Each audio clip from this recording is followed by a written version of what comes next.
Hi there. Walking around inside 360-degree photos in the Augmented mobile app is a unique experience. Today I'm going to show you how to edit a 360-degree photo so that you can get rid of sunspots, the tripod, unwanted shadows, and other things using Affinity Photo. I have my image opened in Affinity Photo. Editing it is easy, but it's not intuitive where to do it. First, you want to make sure that your layer is highlighted and unlocked. If it's locked, you won't be able to do anything to it. I'm going to go to Layer, Live Projection, and Equirectangular Projection, which basically means show me a normal view of the image through a rectangular viewfinder. So here we have our viewfinder, and we can scroll around the image to find the places we want to edit. I'm going to scroll around until I'm looking straight down to where I can see my tripod. Once my tripod is in view, I want to use the In-Painting Brush tool. I'm going to click and hold down and drag the brush tool all around the area that I want to erase. What the tool will do is examine the colors and patterns around my selection and attempt to fill in the area with something similar.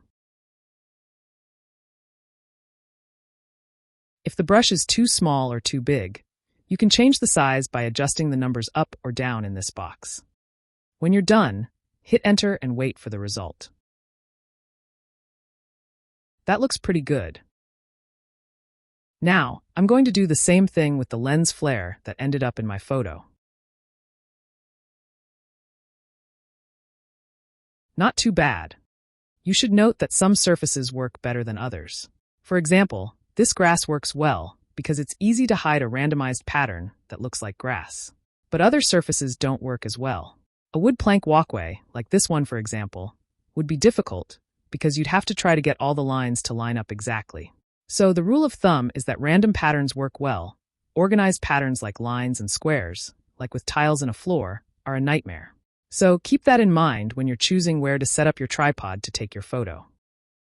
Okay, so back to our program.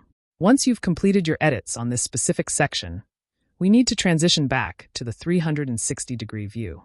If we stopped here and export our photo, it won't save the whole photo properly. So we need to go back up to Layer, Live Projection, and remove Projection. Now we're back to our 360-degree photo, minus the tripod and lens flare. If I wanted to edit another part of the photo, I would repeat the process by going to the rectangular viewfinder, scrolling to where I wanted to edit, editing the image, going back out to the 360 view, and keep doing that until I was done. The last step is to export the photo.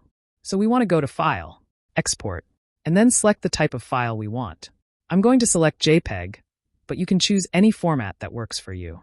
Notice that the quality is set to 100, and the file size is 8.5 megabytes. I'm going to change this to 90, which will dramatically reduce the file size with virtually no perceptible change in image quality.